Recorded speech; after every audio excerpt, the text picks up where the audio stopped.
Hello, everybody. It's Franco Panizo here. Not by myself. I will be joined shortly soon. Sorry for the delay. If we're late and everything's out of whack here today, apparently. Oh, almost lost it. Almost lost it. Got it though.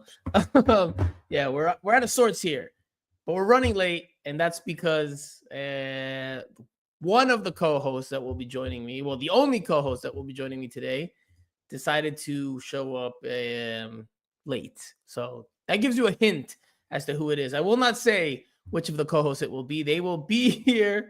They will be here momentarily. I'm not going to say he or she because it's going to give it away potentially. So, oh look, the co-host is present. So different attire than me. I'm wearing a suit and a shirt. And joining me here is Jose Armando, Yes, aka I'm Island back. Jose, aka Cinco. Of course, I am Franco Panizo, your usual co-host, and we're off to a rough start here, Jose. But how are you doing, my friend? A day after the big comeback, la gran remontada, epic match from Inter Miami yesterday.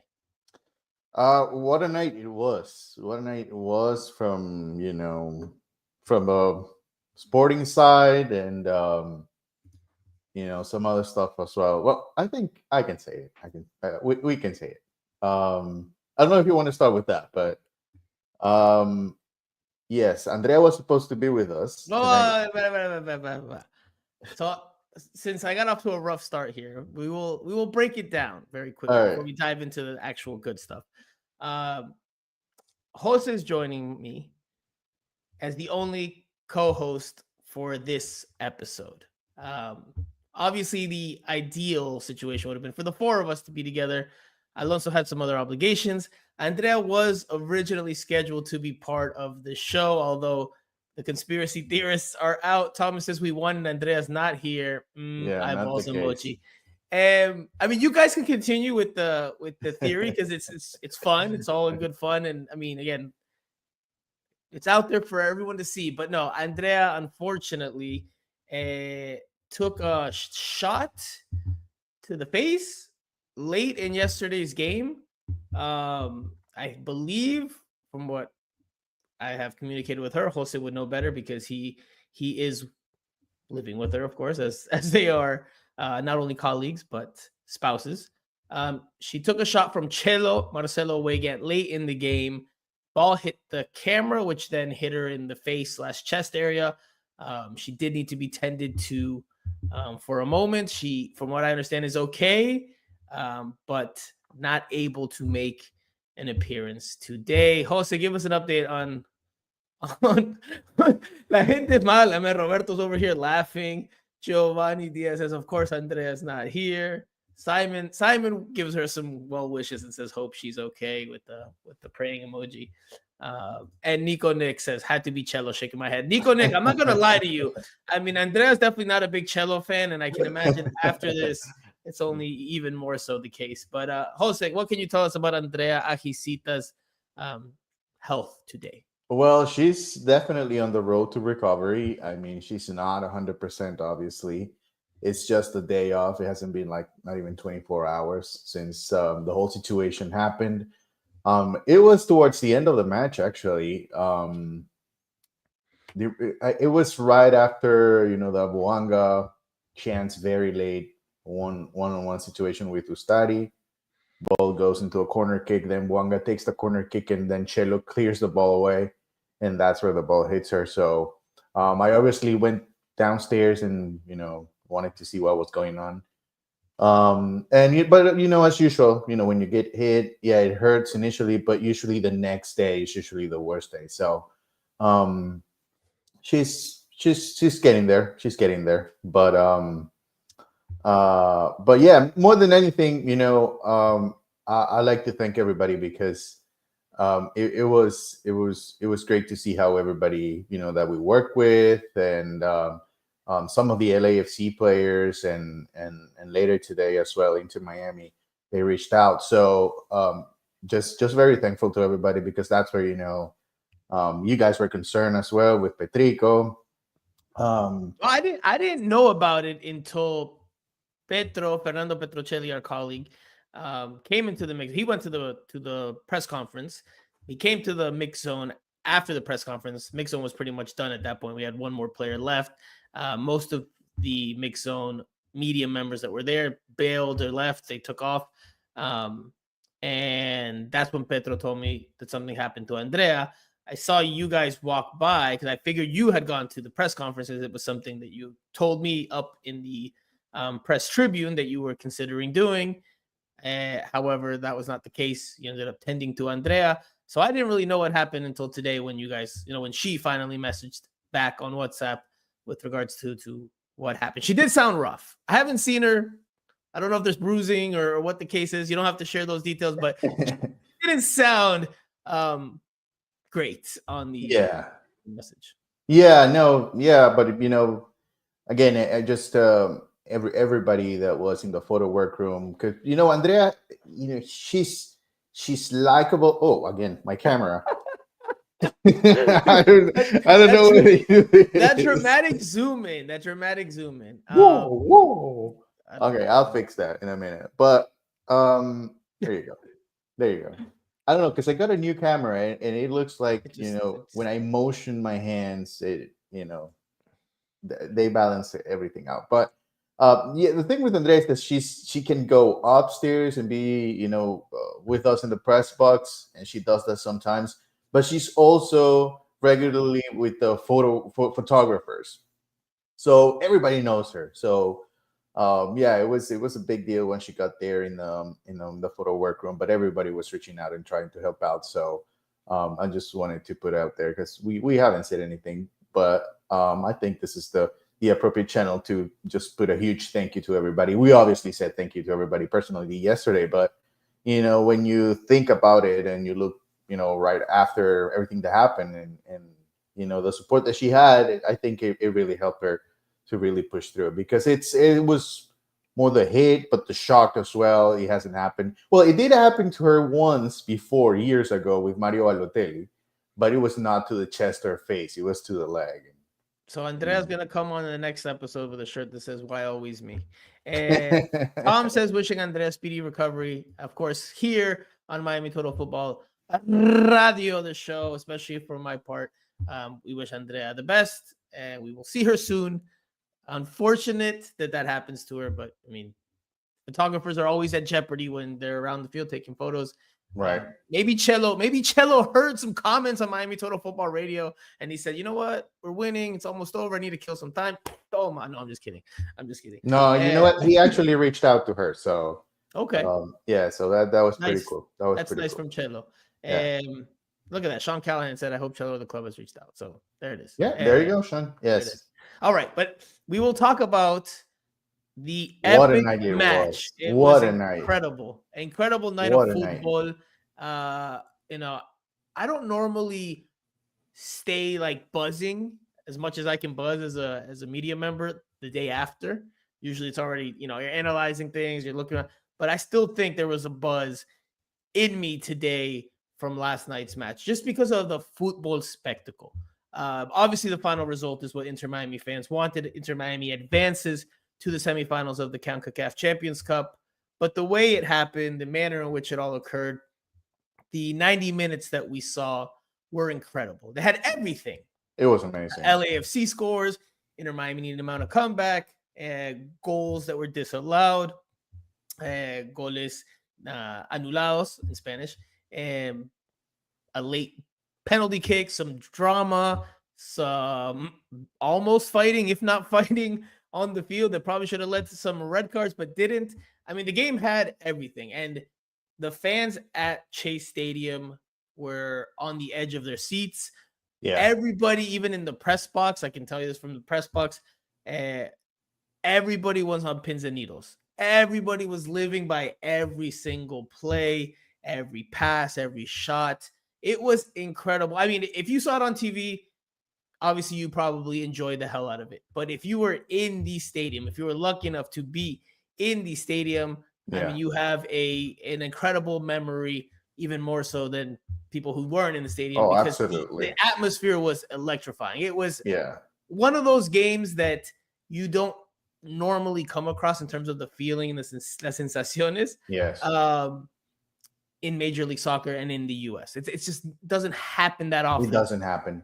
I'll be honest with you. I don't think in so many games I've covered throughout the years, I don't think I've seen something like this in an MLS stadium like before. In my experience, I think this should be, and I hope this should be the starting point of what Inter Miami should be like. It's hard to get this type of games, in a regular season.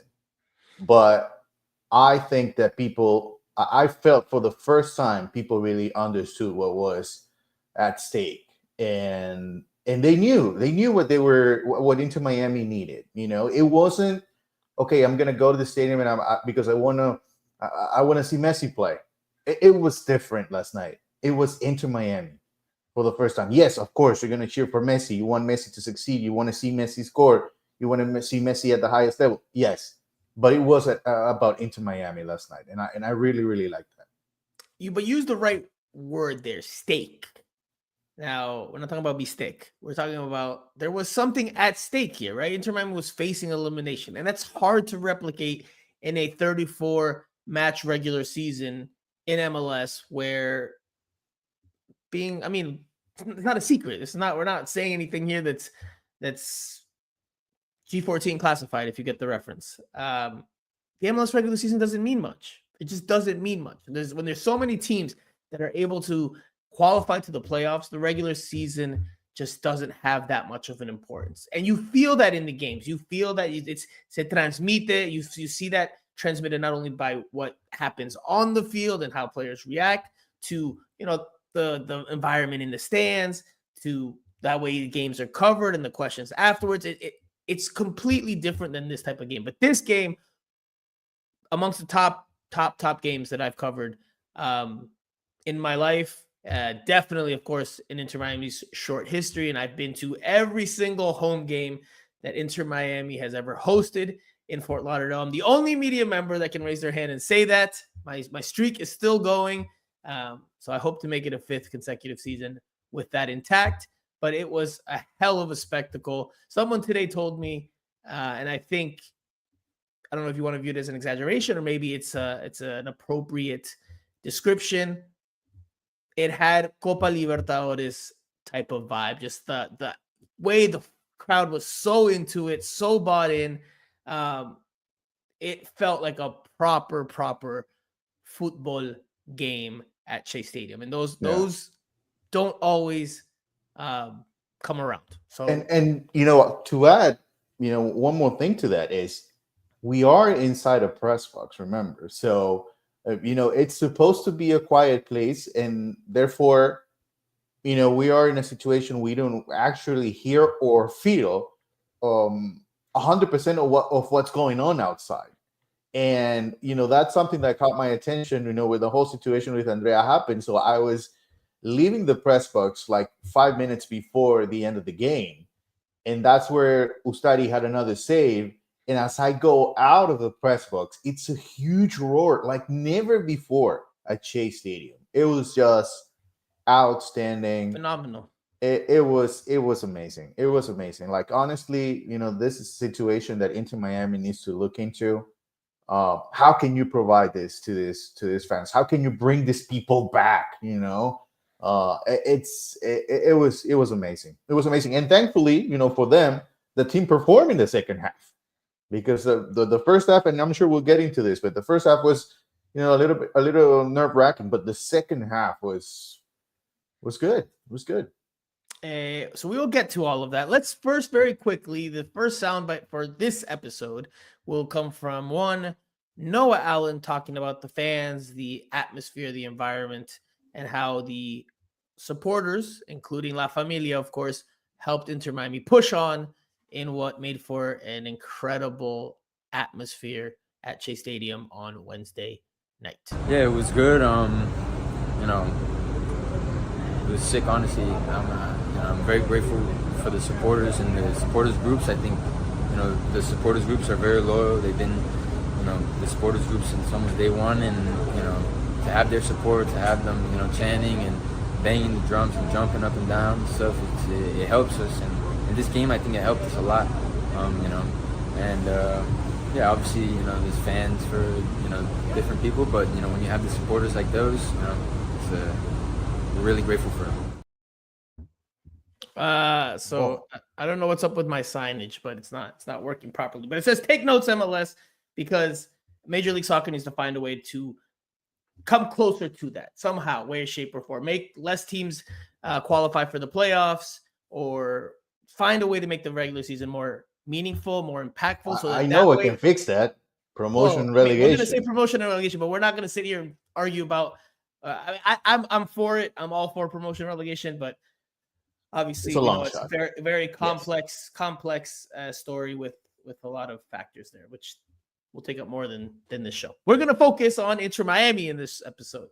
And we have to start, of course, Jose, with Lionel Messi, because he gets 2 goals and an assist. He leads Inter Miami to this 3-1 victory that gives the South Florida side passage to the semifinals of the CONCACAF Champions Cup via a 3-2 aggregate win in the series, the quarterfinal series. Inter Miami will play the Vancouver Whitecaps in the next round. We'll talk about that a little bit later on. But Jose, Messi, there was a lot of good performances, good moments, but Messi willed this team to victory. And we've talked a lot on this show. We've criticized him at times, but we've also talked a lot on the show about how dazzling he is, his stellar performances. This is another one to add to his long list of them. A hell of a showing. Javier Mascherano, which we'll listen to his soundbite here in a moment, calls him the soul of the team, el alma del equipo.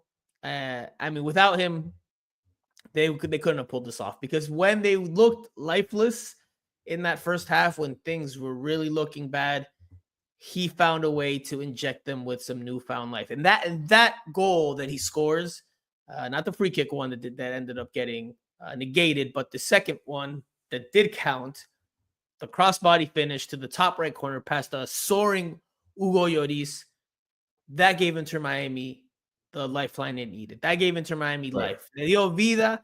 They went into the halftime more confident, with more of a belief that they could turn this thing around. They only needed 2 more goals. They had a whole half to get that. That gave Inter Miami just what they needed. Of course, who else but Lionel Messi?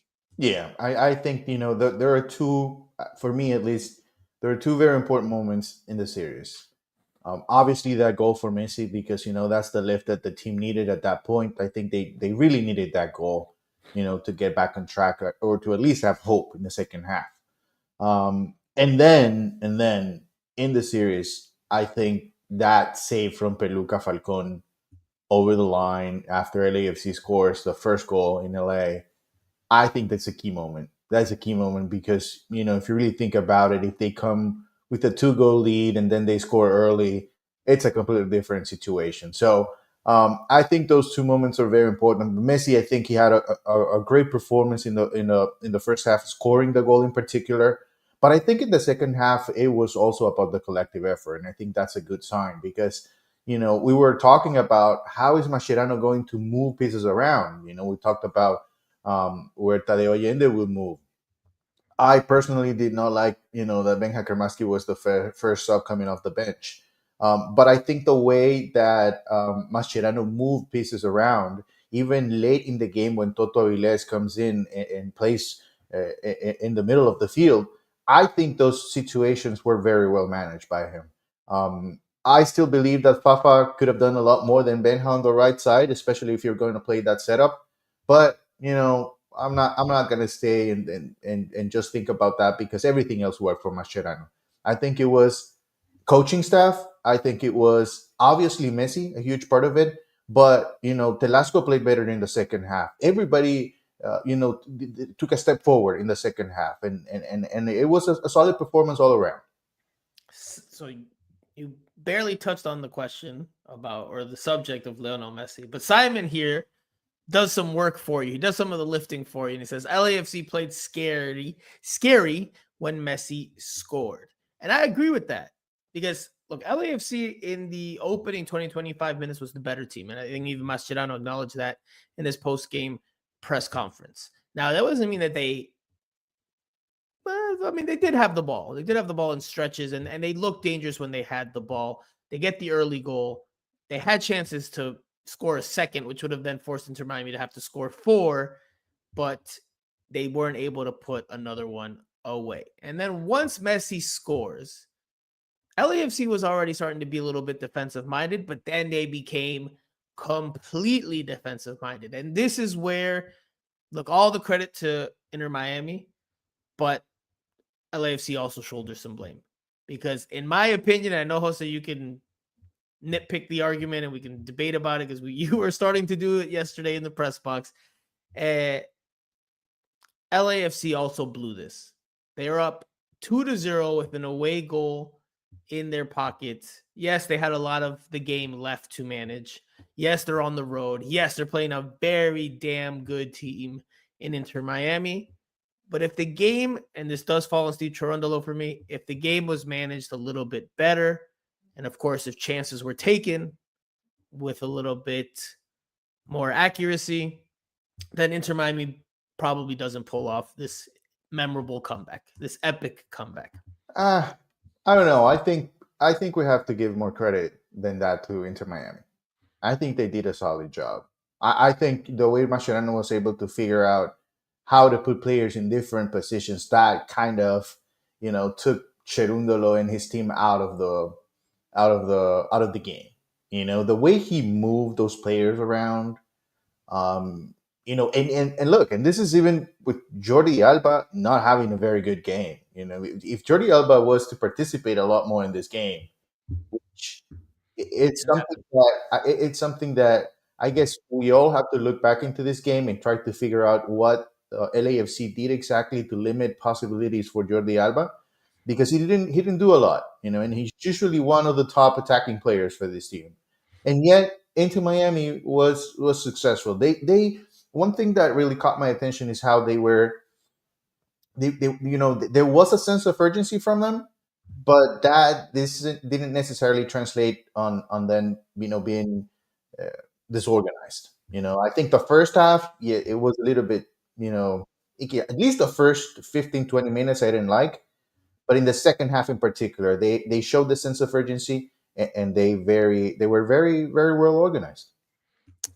I still think LAFC went too far back. They dropped their lines way too deep. They parked the bunts, and that took them away from what they were doing well. Because in those first 20-25 minutes, Bouanga was a menace. Dennis Bouanga, your boy, your 2024 MLS MVP vote. MVP. I stand by my vote. And now, Inter Miami fans, I know some of you will never agree that he deserved the MVP over Messi, which I'm fine with it. But now you know what type of player Bouanga is.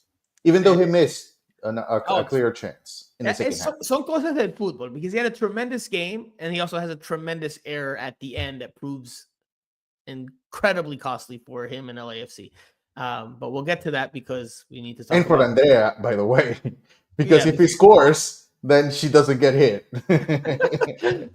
We'll talk about that, because not only does that involve or does that have implications for Andrea later on in that game, but it also shines a light on Oscar El Dibu Ustari with a very big save, very reminiscent of the save that Dibu makes for Argentina in the World Cup final. Not the same type of save, not the same type of stakes, but similar context, similar scenarios.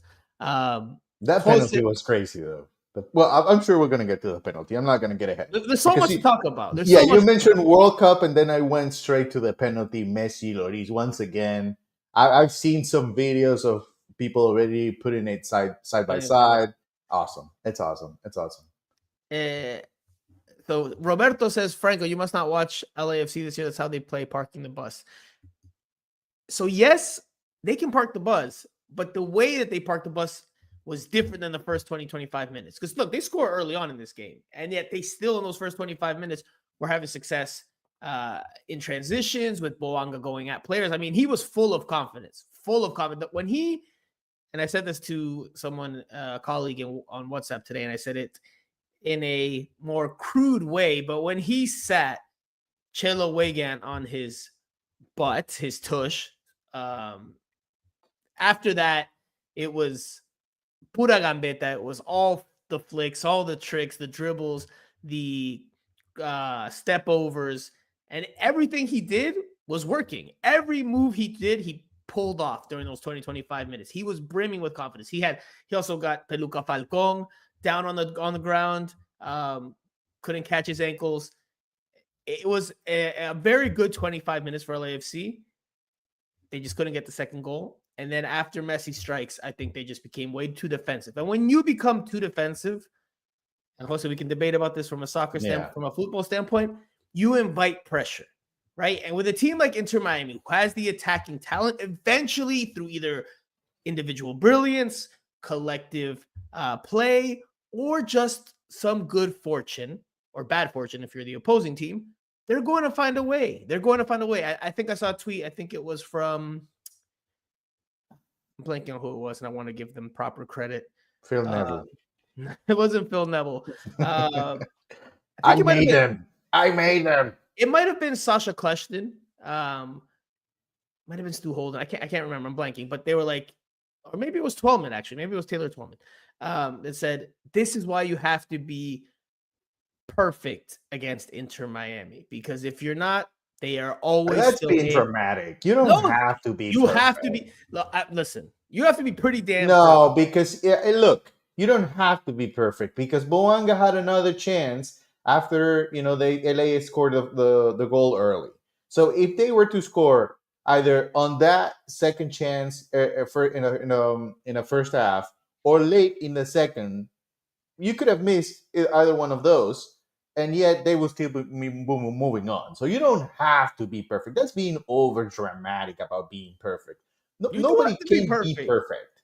You have to be as close to perfect as possible. This Inter Miami team's always in the game. Always in the game. They're never they're never just gonna get blown out and it's like it's over. No, they always have life, especially with Messi when he's playing at this level. Let's talk about his free kick, and let's talk about the controversial Luis Suarez goal that was called back for offside. Because did we get any clearance on it? I mean, I was the game for clarity. The game came onto it was out of my sight, late in the game, but I don't know if we got any clarity on the free kick from Cesar Ramos and obviously was it a foul or an offside that was called? So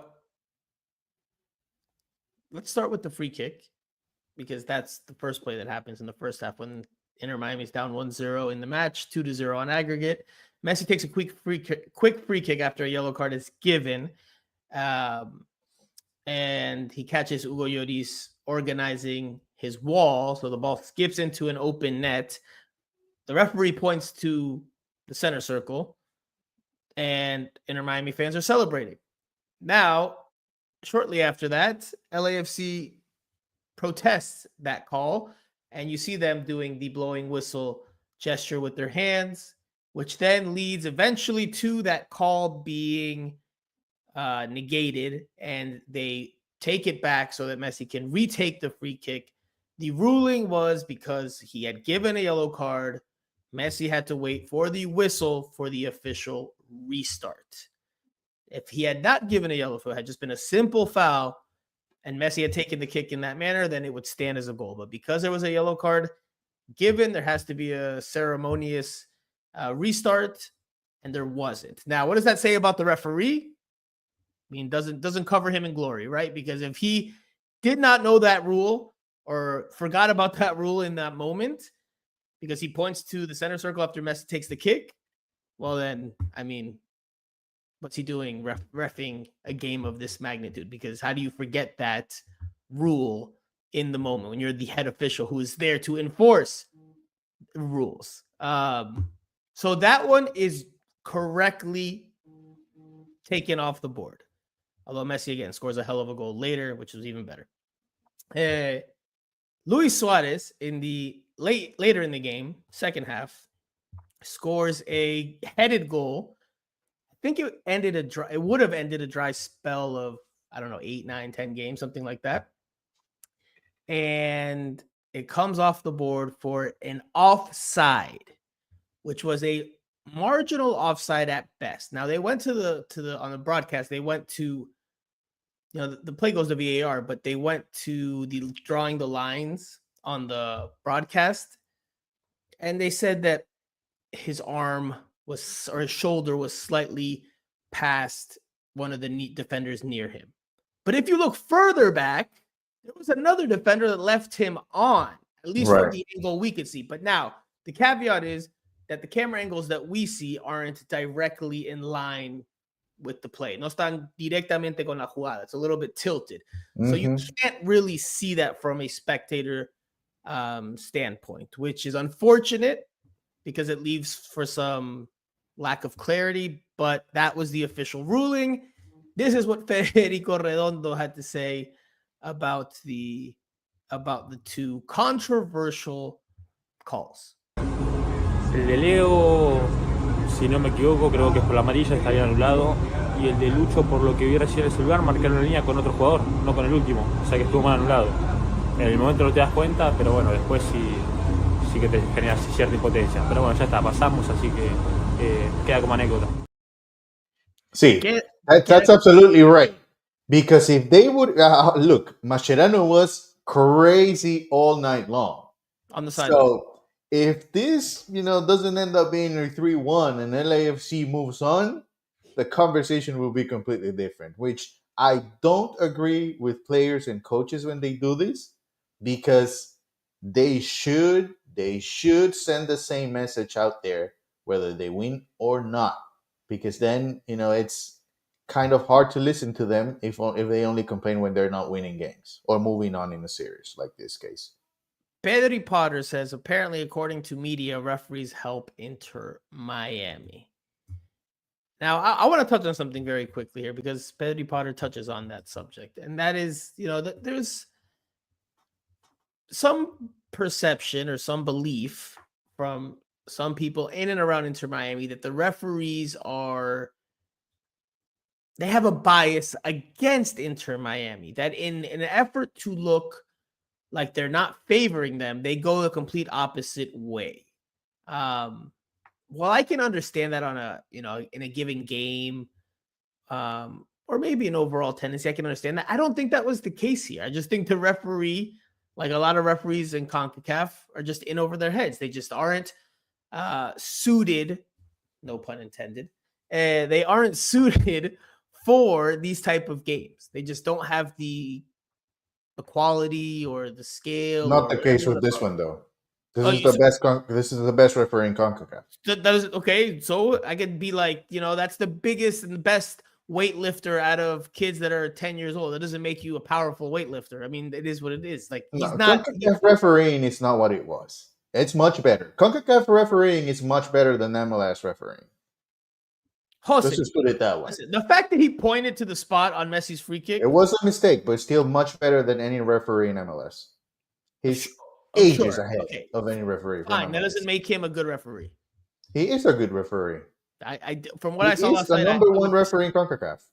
Sure, but I still disagree that he's a good referee based on what we saw last night. Like, that's just not the way he managed the game. Like, there should have been red cards in the whole skirmish there late on. There should have been red cards. So 100%. Who do you want? Who do you want to referee that game? Hands to the face, hands to the neck. That is MLS. Doesn't matter. There should have been red cards. And Pedri Potter says inconsistent. He says, I agree with you, Franco, but then you also have to agree that referees are just consistent and they don't help Inter Miami. I mean, I can't sit here and say that. I'm sorry, Pedri Potter. I can't agree with you there because Inter Miami gets the third goal that they need to advance because of a handball that went to video review. And the referee quickly made the decision and called the penalty kick. I mean, if they didn't want to help Inter Miami, if they were so hell-bent on trying to not help Inter Miami, and there was this movement of trying to cost Inter Miami matches, then you don't call that handball. You say, oh, it was close to the body, it was in a natural motion, because Jose in the press box told me he would not call that penalty kick. I would not call that penalty. I stand by that. I would not. Maybe I'm old school. I know the rules now have changed, but I just don't see. That's a tough way to decide a series for me. I never want a referee to make a decision that ends up deciding a series, especially in this particular situation where the LAFC defender is not even looking at the ball. It was just like a gesture. It was unlucky for him. I get it. Look, I get it that the referee made the decision. I have no way to argue it. It's just I wouldn't call it. I wouldn't feel good, making it about me and making that call. It's not about him. Oh, so now it's about him because he made that call. Because you just told me he's the best It referee. is about him. He is the best referee in CONCACAF. Look, he can have 5 or 10 bad games. He's still the best referee in CONCACAF. No doubt about it. There's no other referee better than him. Then that If says not, a lot. I dare you to name me one. That says a lot for the level of refereeing in CONCACAF. But all the same, I just wanted to make that clear. I don't agree with the notion that the referees are out to get Inter Miami. I don't agree with that. I think the referees are just crap across the board in this region, especially Major League Soccer. And Inter Miami. If anything, it's the other way around, actually, if we're being honest. Well, see, there are fouls that, they call on Messi that they barely touch him, and then there's a foul immediately. But it is what it is. I mean, nobody should act surprised about it. So that's where Pedri Potter's initial comment was about, and I guess he disagrees with you because he's saying that there is this feeling that the refs are more anti-Inter Miami than pro-Inter Miami. But again, I'm not on either side. I think the referees are just inconsistent and terrible in general. Pedri Potter, on another note, says, #off topic, General Franco, I like the blazer, but don't wear light blazers with light shirts. We got fashion tips now. See, now normally I would, I take that head on. I'm not a fashion guru, but there's a reason why this look is here today. There's a reason why. It's a nod to somebody. That person. So David Beckham has worn this type of ensemble in the past. So that's all I can say. So yeah, if you don't like the light on light look, take it up with taking on Beckham. By the way, hilarious what I saw on David Beckham's Instagram today. He posted pictures of his reactions on the sideline in front of the suite with his son Romeo, the former Inter Miami 2 player, and his wife, David Beckham's wife, Victoria Beckham, Posh Spice, not really reacting to what was going on, and Beckham kind of poking fun at that. It made for some good banter. Credit to my friend Brit Pix for the photo. Great photographer for AFP and Getty, I think. Awesome shot. Ace Lionel says, bro, what is this Honduran talking about? How are you going to feel bad about the handball wasn't intentional? We don't know. Maybe he did see it and just extended his arm out. No, it wasn't intentional. I mean, he was not trying to clear the ball away with his hand at that point. I mean, no, come on. Thomas says, Jorge Mas and Beckham passion, 3 fire emojis. Roberto adds, we're really lucky to have owners who care. Pedri Potter responds, that's Beckham, though. He can pull off anything. What are you trying to say, bro? What are you trying to say? He might be right. You know what? I'm gonna yellow card Pedri Potter for that one. Yeah, tarjeta Maria. I think that's fair. That's fair. No, I agree with that. That's fine. It's fine. Pedri, yellow card. No problem. Anyway, all right. I need my own set of cards as well. I think every host should have a set of cards. Oh, then it'll just be chaos. As it was during that late skirmish. But let's listen to Luis Suarez on his disallowed goal and his vantage point on it. No hubo ninguna aplicación, no perdí el tiempo porque cuando el VAR dice una cosa, pero bueno, las imágenes después dicen otra y hay a veces que no entendés, pero bueno, son decisiones que hay que aceptarlas, ahora ya es tarde, no hay que lamentarse. Okay, so I don't agree with that, man. I especially from Luis Suarez. Son decisiones que hay que aceptarlas. Do you think he would be saying exactly the same thing if he was eliminated? Because Of course not. He wouldn't say the exact same thing. So Porque estarían caliente. Right now, he's they're calm. They won. yeah. But anyway, we took care of the same. Back to the in-game action. Again, Messi willed this team to the 3-1 victory, and you could see how much he wanted to win. And I think that ended up rubbing off on the rest of the teammates. I mean, maybe not Luis Suarez and Jordi Alba as much, but the rest of the teammates, it ended up rubbing off on them. There's the hilarious, at least from my vantage point, hilarious play late on where LAFC's hitting on the counter and Messi tries to clip his defender. He tries to kick out at him to try to trip him before he got away. Do you remember that play? Yes. We both had a good chuckle there in the press box. Messi doesn't make contact, so he avoided a yellow card. The LAFC player got away from him too quickly, but Messi did try to trip him. It was pretty funny. It was funny. We have to talk about also the second goal, right? The second goal is a bit of good fortune for Inter Miami. Noah Allen whips in a hell of a cross. A much more advanced Noah Allen whips in a hell of a cross into the penalty area. Federico Redondo makes a run to try to head it. Hugo Lloris, in one of the moments in this series where he did not look good. I mean, overall, I thought he was fantastic in the series, but on this play... No, but that is a tricky play, though. That is a tricky. That's why you're... Jose, that's why you're the World Cup winning goalkeeper.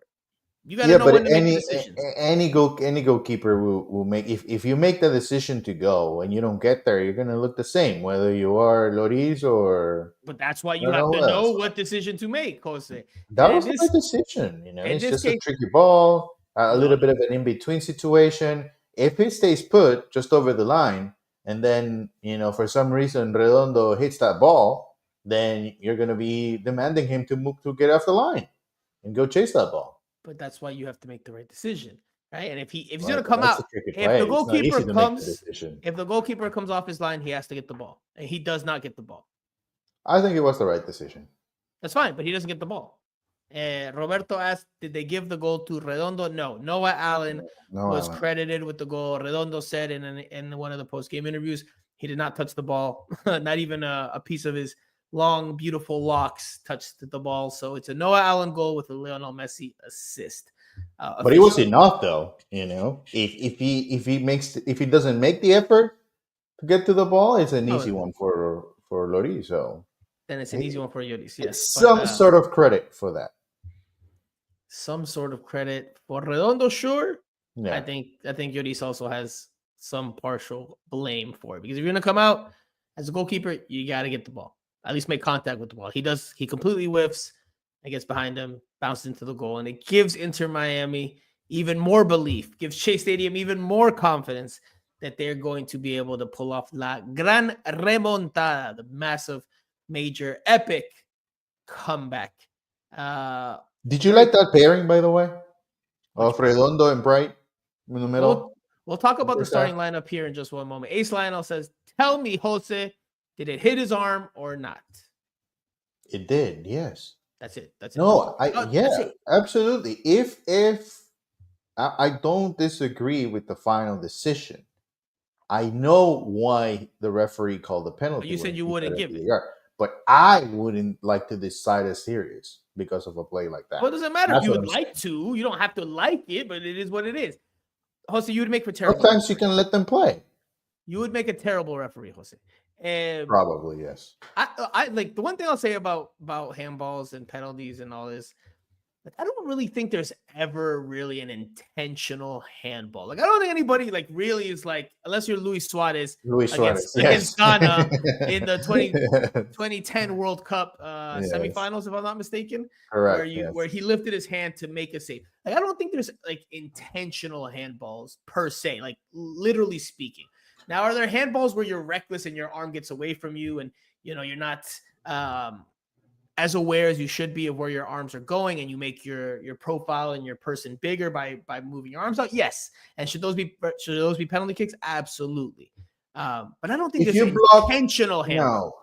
No. Look, if you block a shot and goal, it's a penalty. That's it. if that ball was to go on goal, and it doesn't matter where the hand is, if it's extended, arms extended, and you block that shot, it's a penalty. You're preventing the opponent from scoring. So, well, let's listen to Javier Mascherano because we haven't heard from him yet. We're 46 minutes into the show. Now, a lot of his quotes, a lot of his sound bites from yesterday were long ones. They're 2 minutes long. So I'm going to share him on the first half compared to the second half because it was a big difference in terms of the game that we saw. And a part of that was honest about it. Yes, and a part of that is due to tactically how he changed things up. But of course, LAFC got the early goal. Yannick Bright did terrible in terms of clearing his lines and getting, with the in line with the back line with the defense to, move the offside trap forward. He leaves players onside, and that leads to Aaron Long's rocket finish inside the 18-yard box off of a set piece. Luis Suarez gave him an earful, gave Yannick Bright an earful for that. But let's listen to Javier Mascherano talk about the first half and the second half. El gol nos afectó mucho. Un gol de pelota parada que nos termina desconcertando. La idea era presionarlo a Los Ángeles en el sector derecho de ellos y recorrer con Jordi contra Palencia. No lo pudimos hacer. En el medio perdíamos mucho los duelos individuales. Cuando Ordaz salía a jugar, no perseguíamos ese descenso, entonces nos giraban y nos atacaban el espacio y la realidad es que Los Ángeles con espacio te hace mucho daño porque tiene gente muy, muy rápida arriba. Y creo que el ajuste de que empezara a poner a Telasco sobre Igor y ya igualar ahí en el centro y Jordi subirlo con Palencia definitivamente y jugar más 3 contra 3 por detrás, más allá de que tomábamos riesgo, hacíamos que la pelota ya le salga más sucia a ellos y no tengan no conecten tanto, que fue sobre todo los primeros 20-25 minutos donde ellos jugaron con mucha soltura, con el resultado a favor y volvemos a lo mismo, lo que dije el otro día, al final el fútbol es una cuestión de equilibrio, cuando el rival de la confianza está acá, la tuya está acá y después no existen los dos allá arriba. Y bueno, después logramos sobreponernos y creo que el segundo tiempo fue todo nuestro. El segundo tiempo fue todo nuestro. Accurate. Jose, something I haven't heard any other coach say during my time covering this beautiful sport, the beautiful game, is, and I do really like this from Mascherano, when he talks about the ebbs and flows of a game. When one team's here, the other team's here. Maybe it's here, but never are they both up here. I've never really seen a coach describe it in such a manner, but I think it's pretty accurate. I think, there's not much you can disagree with there. It's never like both teams are flying high and, kicking all cylinders. And in this case, in the second half, Inter Miami was here, LAFC was here. And that's what I was telling you in the press box. And I insist here tonight. LAFC needed to fight a little bit more to even this out so that it wasn't such a wide gap. Because I thought if you allow Inter Miami to just attack you nonstop and relentlessly, you're bound to give up goals. Again, sometimes through good fortune, a penalty kick off a handball, a cross into the box that nobody makes contact on. I mean, there was some good fortune involved in advancing, but Inter Miami were the protagonists. They were on the ball. They were the more dangerous team. And they looked like the team that was more capable of scoring and putting it away and coming out on top with the necessary result than LAFC, which in the first half thought it was the other way around. And I even told you in the press box, LAFC at one point looked closer to scoring a second goal than Inter Miami did to scoring their first goal. But Messi helped change that. Yeah, well, I think if there are a couple of things that we can talk about, maybe, not as positive as we have been about, what we saw from Inter Miami, from the fans, from everything last night. I think the one thing that we can criticize would be, the start of the game. To me, it was completely unacceptable how LAFC came out, guns blazing, and Inter Miami was just like sitting back or not knowing exactly how to react. I think that was not a good sign. But because of how things unfolded, I think it was good in the end, to see how the team acknowledged an opportunity with LAFC not scoring that second goal and really taking over the series. And then the other thing that I didn't like as much was Yannick Bright and Redondo in the middle. I didn't like that pairing at all. But I think Mascherano made the right adjustment, especially in the second half, involving a little bit more Telasco and maybe not necessarily allowing Messi to be the only guy that would go down and help them out. So let's talk about the starting lineup here. We've kind of bounced around, and we will bounce around. We'll come back to Messi to wrap up this game, but we still have a few more topics to talk about. But this was the starting lineup, and it was the regular 4-4-2. Oscar Ustari came back in goal after not dressing over the weekend. Marcelo Weigand got the somewhat surprise start at right back, much to the chagrin of a lot of Inter Miami fans. Center back partnership, as expected, was Maximiliano, Peluca Falcon, and Noah Allen. Jordi Alba, the left back. Midfield, 4 from right to left. Tadeo Allende making his first start since recovering from injury, getting his first minutes since recovering from injury. Then you had Federico Redondo and Yannick Bright as the center tandem in the midfield. Out on the left, tucked in, Telasco Segovia. Up top, your captain, Lionel Messi, and Luis Suarez. So that was the starting lineup. And the surprises came on the right side, on the right flank. And that is where Inter Miami had a boatload of trouble in that first half. And I don't think it's a coincidence that Boanga, as good as he is, looked that damn good against a right back who had just earned his first minutes in several weeks over the weekend off as a substitute, and then gets thrust into a starting spot. And right midfielder in Tadeo Allende, who's also been out injured, hasn't played for a couple of weeks, so probably isn't 100% sharp, or maybe he feels fine, but isn't 100% sharp futbolisticamente from a soccer standpoint. I don't think it's a coincidence, right? Now, I know a lot of people were critical of Chelo. That's fine. That's fair. I'm not his abogado. I'm not his lawyer, despite the appearance. I do think he gets criticized a little bit more so than the other right backs. I get people saying that Ian Frey should have started.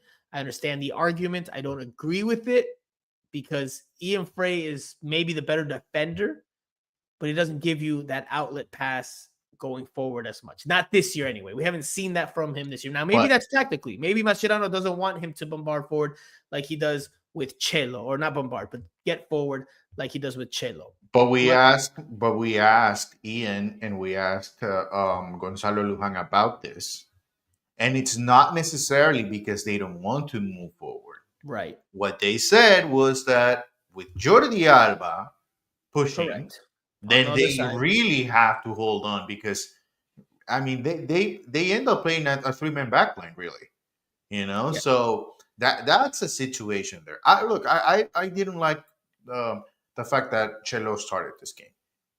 But that's not Chelo's fault, right? That's obviously Mascherano, yes. That Chelo and Tadeo started this game, and that could be a point of criticism for why Inter Miami started this game so poorly. That falls on Mascherano. You can't really blame the players who haven't been playing or not, right? So, but I can understand your point about starting Chelo and taking issue with that decision. I can understand that. Yeah, I think you just put him in a bad place, because I mean you're basically facing the best player on the other team, and for Tadeo, yes, Tadeo, he might have, maybe he should have made an extra effort and come back and help out a little bit more. But at the same time, I think Tadeo is more of an offensive-minded player. We don't see that as much from him. And the fact that he ended up playing next to Suarez, that tells you about what Mascherano wants from him. Basically it was Chelo Weigand on his own against Boanga. So I didn't like that. I thought Gonzalo Luján would get the start because, putting Ian Frey in that situation as well, I I debated in my mind about it, but I ended up saying Gonzalo Lujan seems like a much better decision because there's just not enough experience for Ian Frey playing those type of games. So, but I would still, to this day, to this moment, I would still think that Chelo starting that match, it was not a right decision. Simon or Simon with 2 N's says Cello was correct this game. Mike V says, I like Cello, and I think he had a Cello performance. Not great, not bad. He got cooked by Buanga, but made up for it by some. Look, what Roberto also says, I was surprised. Cello, he was not that bad. Cello, I mean, he did not have a great first half. But what he does give you, lo que sí te das entrega, and heart, and fight, and commitment. Is he limited? Absolutely. But I think all three of Inter Miami's right back options are limited in some way, shape, or form. Ian Frey's may be the most technical of the group, maybe. But he's not a natural right back. But he's not a natural correct. right back. Yes. So he doesn't project forward as well. Even though there was a game earlier this year where he dribbles forward and takes a foul, but gives the pass to Messi, which ends up with the goal with Velasco Segovia in the regular season home opener against New York City FC. But that was him coming more centrally. It wasn't him running down the right sideline like you need from a right back. And I think Mascherano's idea here was to be offensive-minded, to be attack-minded, because they were looking for Of course, goals, yes.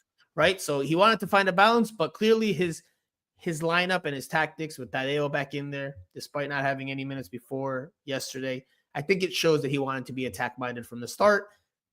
Obviously, that maybe played into LAFC's game plan a little bit because with Buanga there on that matchup, Buanga had a field day to start. So definitely points of criticism, but Mascherano course corrected at halftime with Inter Miami having life through Messi's goal. This was what Noah Allen said about the halftime team talk from El Jefecito. What do you say to you guys at halftime when the chips were down and things were not looking as good as they do now? What do you say to you guys there? Yeah, I mean, look, he gave us tactical advice, and honestly, he was pretty calm. I've seen him more aggressive, honestly, at halftime. So he was pretty calm. There was a feeling going into halftime since we scored, and also we had multiple chances. We had the goal that was the free kick, whatever it was. Yeah. So we felt like, look, we could do this. We needed to get one, but we needed to be patient as well. He emphasized patience, that there's still 45 minutes, and he set us up in a little different way with the three to prevent the counter and to also get wide and exploit like the pockets and the spaces, and I felt much better playing like that, and just gave us great tactical advice. So tactical changes, which led to a different type of performance, which led to the result that Inter Miami needed. Look, we criticized Mascherano a lot when he arrived. We and I think it still holds true that it was cut from the same cloth as the Phil Neville hiring, right? Someone who knows someone close to the team or someone who's around someone that is in the team, right? There was talks of cronyism. But Mascherano, by and large, in these early stages, has passed the test. He's found the way to get the best out of this team more often than not. The second half was part of it. Now, again, without Messi, maybe he doesn't. And maybe Messi does cover up for a lot of his deficiencies as a young head coach. But all the same, he's still getting the most, more often than not, in the early stages of the season from this team. More often than not, they're getting it done. Now, you can point to individual individualidades or individual performances, but Mascherano's tactics also change. His substitutions have also played a part. Mascherano deserves his share of the credit for making the changes that also impact the game. Yeah, no, I think there's no doubt about it. But I still think it's early, but I think the way he has managed the start of the season has been very good. It's sort of surprising, but it really shouldn't be surprising to me that he has taken a more defensive approach. And with him taking that approach, I think he's solidifying this team in the sense that the offensive part of the game will come. It should come.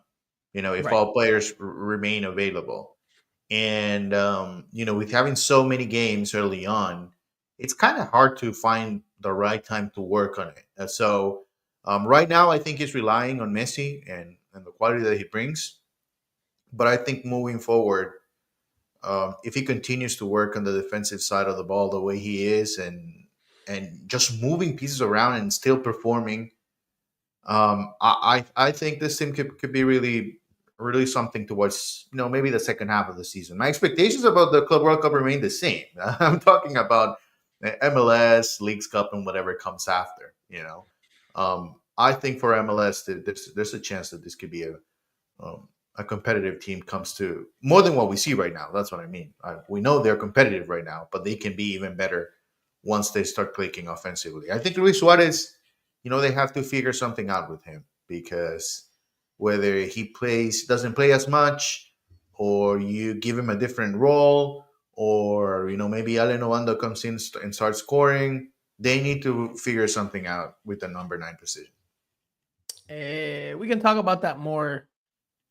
I don't know about today, but in a different show, because Suarez is on a bit of a goal drought and is not performing as well as we're used to. But that could also be, like you said, a product of the change in system and change in tactics, where this team has more of an emphasis on the defensive side with, hey, the attack with its talent will take care of itself. Sure, there's patterns of play. Sure, there's certain rules and funciones that every player has to fulfill, but Mascherano's finding the way to get a better balance with this group. Jose, to start wrapping things up on this game, we will talk about the penalty kick that you've been wanting to talk about in more detail, which is Messi versus Lloris in a turn back the clock memory, one of those Instagram archive moments, where obviously we've seen this before in different uniforms, different jerseys with bigger stakes, but it's Messi versus Lloris in the dying minutes of the match. Inter Miami needs that goal. There's a lot of pressure on Messi. He's felt pressure at even higher levels, so probably didn't feel as much pressure, or maybe didn't feel any pressure, but there was pressure on him all the same, because if he misses this, then it's going to look really bad, especially if Inter Miami don't find the goal. He coolly puts it away, calmly puts it away. I mean, the way he got into Lloris's head with the looking away and the looking around, Lloris doesn't even really make a dive attempt. Lloris didn't really know which way he wanted to go, whether he wanted to go left, right. Lloris wasn't sure of the decision he wanted to make. And I think that's testament to the moment, as well as Messi being the veteran that he is. Maybe I'm romanticizing it too much. Maybe it was just as simple as Messi scoring a good penalty kick and Lloris just not making a dive. But I think the mind games do play a part, especially for players at that level who are very elite and have been very elite at their positions for so long. So the floor is yours. Hell of a penalty kick by Messi, because it wasn't just a slow roller and the goalkeeper didn't go. It was mid-level, media altura, and tucked real close to the post. Yeah, I was actually thinking the same thing, about I think he stood his ground, and I thought he was going for that penalty, the same exact penalty that he did in the World Cup. And if it was exactly the same penalty, it would have been an easy save if you stay put right in the middle. But I think we can talk all night long about how Messi has been able to perform in those type of situations. He did it again.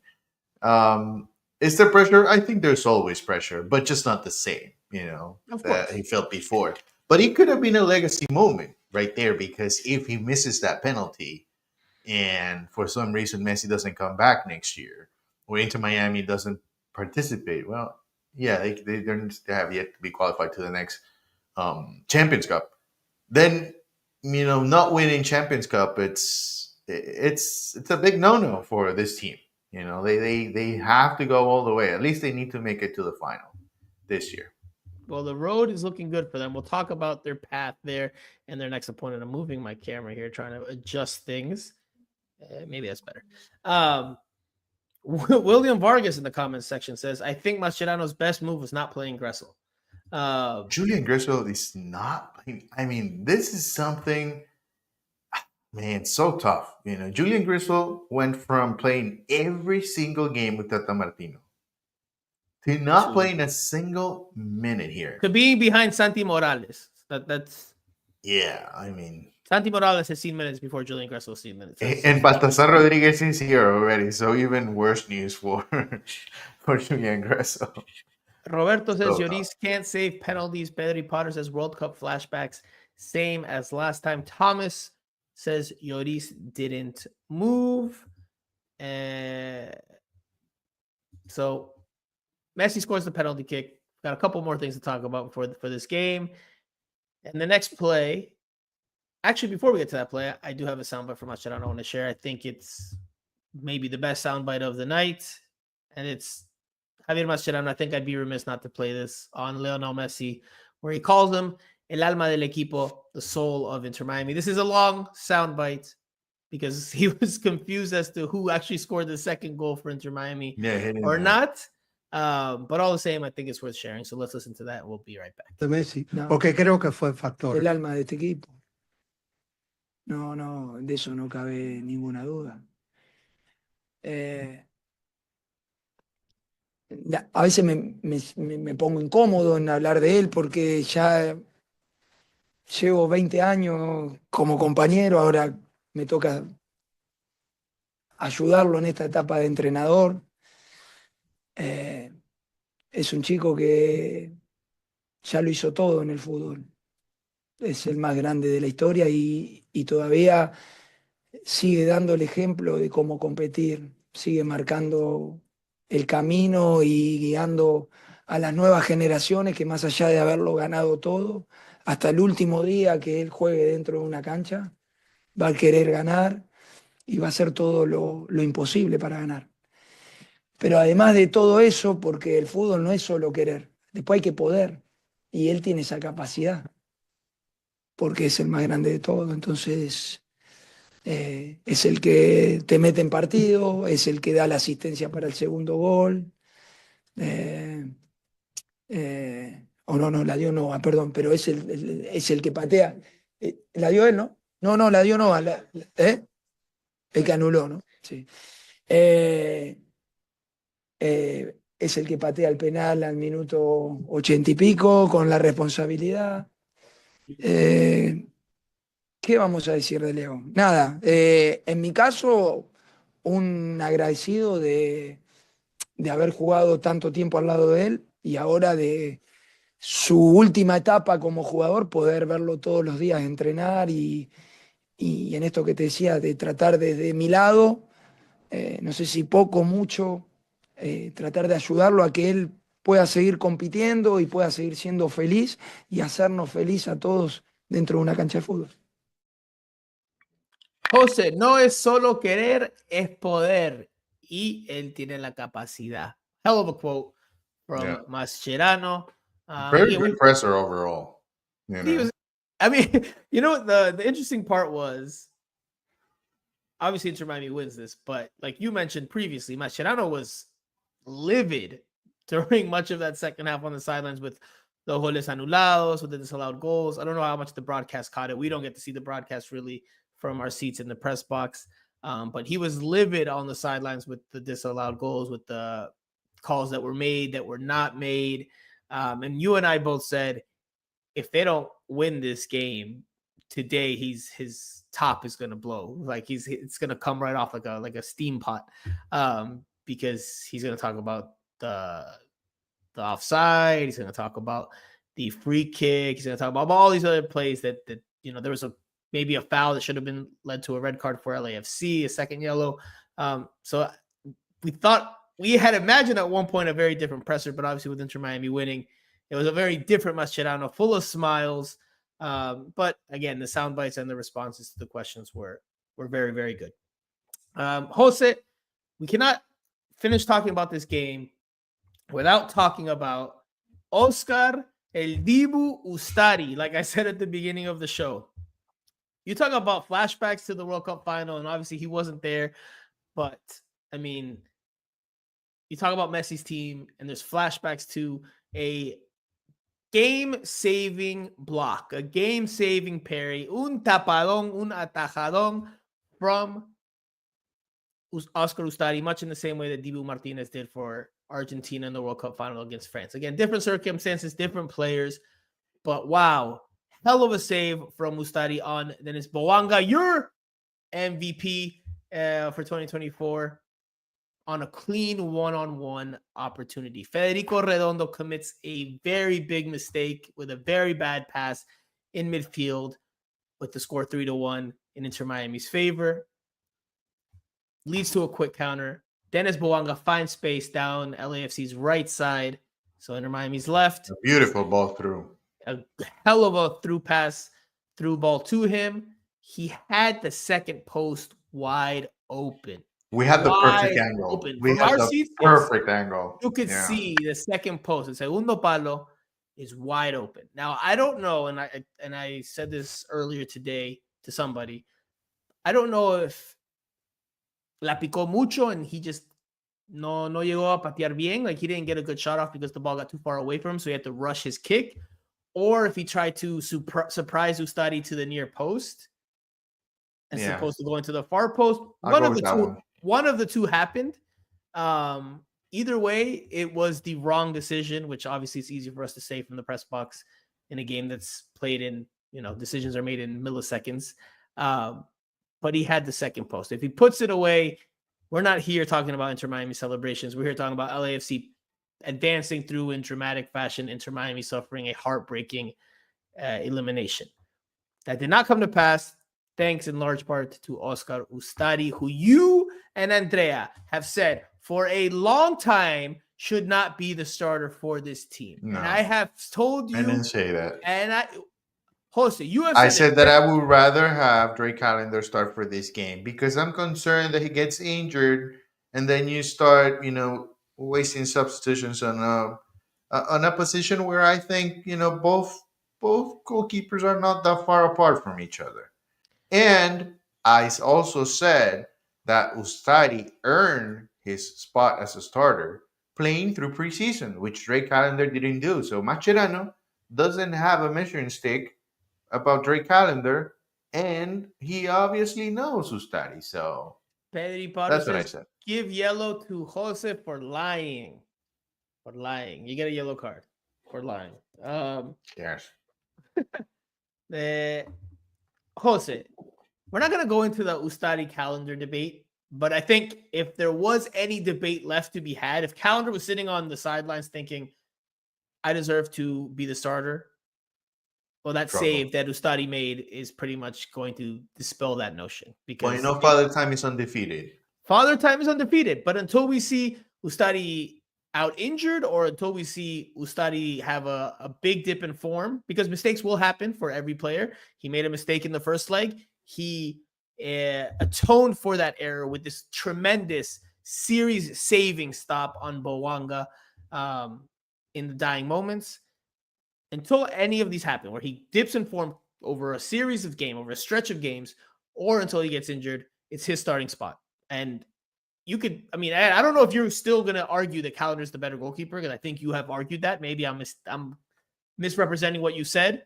Ustari's the better goalkeeper. For me, Ustari's the better goalkeeper. Andrea has talked to her face has turned blue this year about how Callender deserves to start and how she thinks he's the better goalkeeper, that no, Ustari was brought in to be a backup, and then the goalkeeper coach. But they're not very far apart. No matter what we say, they're not very far apart. I disagree with that. Ustari is not an outstanding over-the-top goalkeeper, starter in every single team in MLS.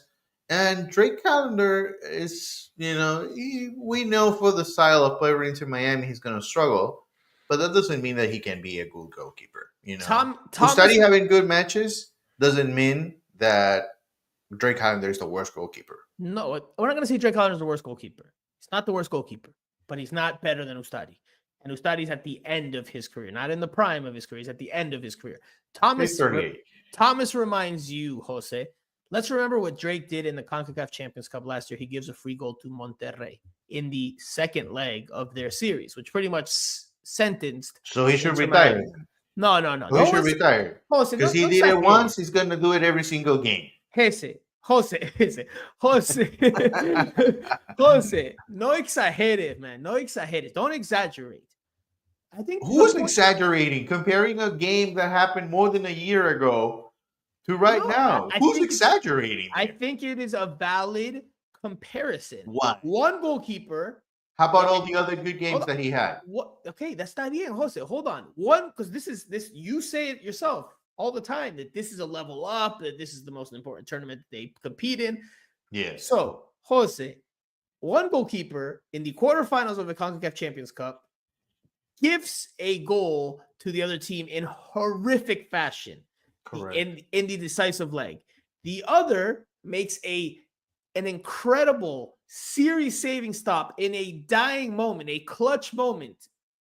He pretty much became Superman. I think I've heard rumors today that Oscar Ustari also takes kitties out of trees and saves grandmas out of burning apartments because he saved Inter Miami's ass last night. And I don't. What if Ustari makes a mistake against Vancouver? Then you can revisit the conversation. But Calendar's already been eliminated from the conversation because he made a mistake a year ago against Monterrey. So what? It's a similar comparison. Who do you play next? Calendar made an error in the quarterfinals. Ustari made an error, and then he got the next game and made a huge save to prevent Inter Miami's heartbreaking elimination. Look, if you can rely on Drake Calendar because of that mistake, you might as well trade him, fire him, do whatever. I mean, Inter Miami clearly has made up their mind with who's number one. They did it like more than a year later. So I don't think that played a part. If that played a part, they should have done it right away. No. Well, different head coach is in charge now than was a year ago. Nico Nick says that picture with Peluca chasing Boanga before shooting against Ustari, ... Epic. Pedri Potter says Ustari's the better goalkeeper, period. Not just for this team. I agree with General Franco. Oh, I guess that's my nickname, General Franco. He's calling me General Franco. Roberto says Drake is a good goalkeeper, but he doesn't fit Miami's system. I can agree with that. Nikhil Agrawal says Calendar makes more silly errors. Yes. Look, I'm going to repeat very quickly so we can round out the goalkeeper discussion. I'm going to repeat something I shared in a WhatsApp group today, and it had to do with Calendar, had to do with Ustari. This is what I said in Spanish about Calendar. Tiene la capacidad de hacerte un atajadón que te salva. Achica bien y tiene buenos reflejos, which translates to he has the capacity to make a very big save that can win you a match or keep you level in a match. He comes, how would you say that? He cuts off angles well, and he has good reflexes.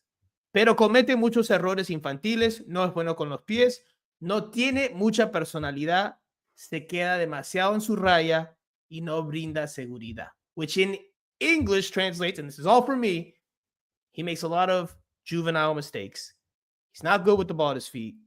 Doesn't have much of a personality in goal. That exuberant personality, that loud, boisterous personality. He stays on his line way too much, and he doesn't transmit security at the back. And that's my opinion. You could have a different opinion. That's my scouting report on Calendar. I think there's a lot of good starting points there, but I don't think he's, and I've said this before, I don't think he's at the level of the goalkeeper that Inter Miami needs. I'm not saying Ustari is Oliver Kahn in his prime, but Ustari's closer to what Inter Miami needs with where they want to compete. Well, he's more of a well-rounded player. I mean, there you go. Ustari, if you look at Drake Calendar's career, it's been about Inter Miami, and that's it. Ustari has been all over the place, whether he plays or not. You go to the highest level, you learn from the highest level. And that's just the reality. So your expectations about Calendar are just, to me, they don't go along what we've seen from him in his career. His development is Inter Miami. And can you please name me the head coach or the goalkeeper's coach that worked with Calendar that brings your expectations to the top? There has been no great coach in Calendar's career that would lead you to believe that he's an over-the-top goalkeeper. There hasn't been. Into Miami, they don't have a history of having the best coaching staff in MLS. I mean, Tata was pretty damn good as a head coach. They got the points record. Saha was the coach for Calendar when Tata was here. Sebastian Saha was, he played here and there, but he's not even coaching right now. He moved away from that. And let's not even look before Tata came over. So, and those were the coaches. Darren Powell was the coach for Trey Callender at that point. You don't even remember who was the goalkeepers coach when Darren Powell was with the second team. I mean, there's not a lot of there's a lot of work from Callender, hours on the field, but there were not enough mentors, and Ustari had that all over the place. He played for Pachuca when Pachuca was one of the top teams in Mexico. That's fine. Okay, that's fine. Expectations. Sure, that's fine. But I'll tell you Miami one thing. wants to compete at the highest level. Is Drake Callender the goalkeeper to do that? No, absolutely not. No, we saw Drake Callender has played 117 matches, 117 games for Inter Miami. If I tell you to guess how many clean sheets are in Drake Callender's career with Inter Miami, where would that number be? Just give me an estimate. I don't know, brother. 25. 17. Okay. 17. 17. That is a terrible number. That is horrendous. Ustari will get to that number this year. No, I don't know about that. But it's also skewed by the way MLS rosters are built. Anyway, all right. We'll leave it there because it's clear that Oscar Ustari is the number one. And I'm hungry. That much is clear. All right. Jose, very quickly, the fight. We have to talk about the fight. Who should have been red carded? Toto. Jordi Alba. Hands to the neck or the face. Hands to the neck. Yeah, the hands to the neck again. It's his favorite thing, man. He's never going to learn. No. You know what? Look, I think it was a mistake from Inter Miami players to get into that fight, but I'm not disagreeing 100% with Cesar Ramos. Again, it's like making a decision that will take a part in the next round. I never saw something dramatic in aggression, a punch or nothing in particular that would put at risk any player. So I think that was good management. He understood what the moment of the game and how it happened. So I can agree with that. Maybe yellow cards, yes, but no red cards for me. It should have been. Thomas says Falcon thought it was a UFC match. Nick says, and I agree with this, Copa Libertadores vibes. Yes, Copa Libertadores vibes, 100% in terms of how physical, aggressive they got, and there were no red cards. It's like, all right. But to be clear, Falcon was actually trying to, prevent. Was it Segura? I don't know who it was, but he was trying to prevent the LAFC player to get into the mix. He just did it in Peluca style. He did it in Peluca style. Just tripping over him, clumsy. Pedro Potter says, is the referee related to Island Jose or something? ? There should have been, listen, for me, there should have been a couple of red cards for each team, which obviously would perjudicar, which would hurt Inter Miami going into the next series if you get straight reds here. But it's what the moment entailed. And again, you want to go to the argument from earlier that, referees are out to get Inter Miami. Well, here, lo perdonaron. They forgave them because there should have been at least a couple red cards for Inter Miami, just like there should have been for LAFC. But Inter Miami is the one that has another series to play.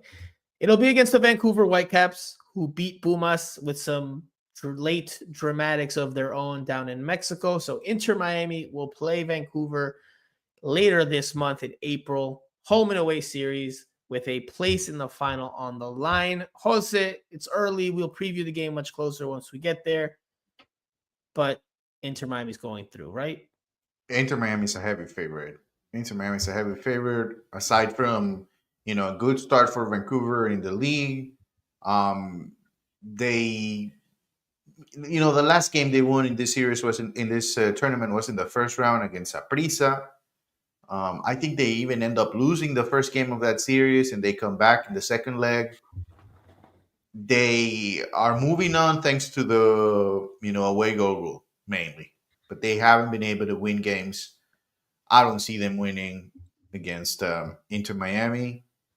And if I'm Inter Miami, I'm going for winning both games and at least having an option at playing or the hosting rights for the final, which is something that ends up being a CONCACAF decision. But if you finish at the top of that table, then you have the rights. Jason says, oof, travel and turf, 3 thumbs down emojis. Hold it very quickly. Again, we'll talk about it more when we get closer, and I can see your face. You're hungry. Vancouver is near the top of the Western Conference, if not at the top. I have to look at the standings. Yes. So, are we overlooking Vancouver? No, they drop points against Toronto. Yeah. Yes. And I think, if I'm not mistaken, Miami dropped points against Toronto too. Yeah, but it's different. And they ended up losing against the Chicago Fire. So we'll see what happens this weekend. Thomas says Vancouver didn't win any games. All draws, away goal rules save them. They did win in the first round. They did win in the first round. But he said against Mexican teams, I think was the. Well, maybe no. He said all. Pedro Potter says heavy favorite, even though Vancouver beat 2 Mexican teams? ? Inter Miami will overpower them.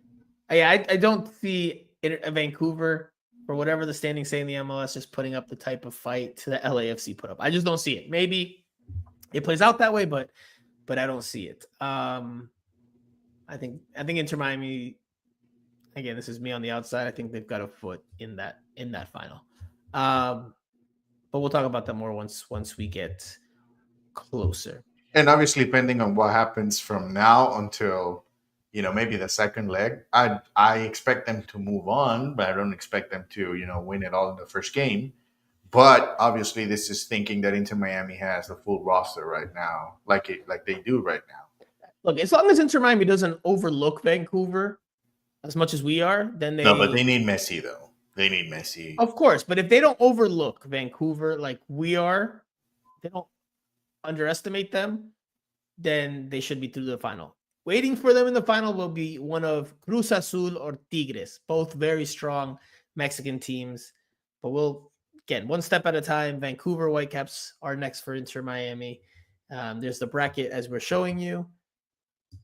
Well, I will say this. The one good thing for Vancouver is they'll have a chance to see Messi play on that turf field, because last time Inter Miami traveled to Vancouver, there was that whole controversy where I think it was Vancouver that announced first that Messi wasn't coming, and that they were going to offer some rebates and some ways to make up for the fact that he wasn't coming to Vancouver for that MLS regular season visit. I think this was in 2023, right? It wasn't 24. Yeah, it was 23. Yeah, it was the weekend of the tournament, the kids tournament. What was it called? I can't even remember what was it called. But whatever it was called, Jose, the last thing we'll touch on, going to be 2 seconds. Inter Miami this weekend versus Chicago Fire on Sunday night or Sunday. Futbol. I mean, coming off the intense victory like that, does Inter Miami keep it going against Chicago? Yes or no? Yes, they can keep it going. Rotation? Yes, I would rotate. I think this is the game for Lionel to start. Yeah, I wouldn't even play Messi. Obviously, Busi will play. And then Jordi. Yeah, you play Jordi. Yeah.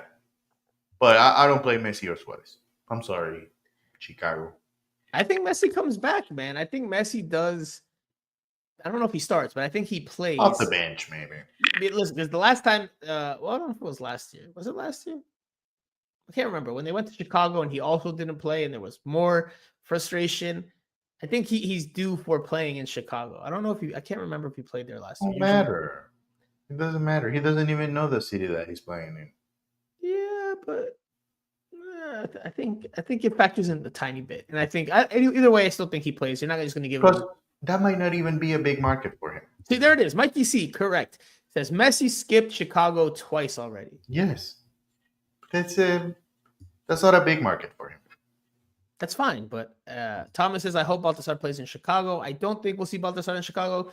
We haven't even seen him training with the team yet. He just arrived this week, so I imagine if he has all his paperwork in order, he just started training maybe Tuesday or maybe today, No, Thursday. he did arrive. No, he arrived late on Tuesday. So he didn't train Tuesday. No. Maybe he did a solo session on Wednesday before the game. Maybe he did some regen today with the guys who didn't practice, but tomorrow, Friday, when we have availability, maybe we'll see him with the group. Probably too quick of a turnaround to expect him to play, although maybe there's an outside chance he dresses. I would say probably not, though. Nikhil Agrawal says, who will make way for Baltasar? I think Benja, which then pushes down your boy David Ruiz further. He's out injured right now, but when he returns, if it's Baltasar Benja, then I think David Ruiz falls down a step further. That's what Drew think, but Mascherano thinks highly of David Ruiz. Remember, he played as a number 9. There's a chance there. I don't remember that. All right, Jose. Last thing, 2 questions, and we'll wrap it up. Starting lineup for Sunday, and you said it. Well, you already told me you think Inter Miami keeps it rolling, so that means your prediction is that they win. But I want a starting lineup, and then we'll wrap up the show. Okay. Inter calendar. Calendar, yes. Okay. Frey, Toto, Lujan, Alba, Busi, Bright, Fafa, Telasco, Obando, and Santi Morales. There you go. If I hit that. If Santi Morales starts on Sunday, Ni tú estás. Messi.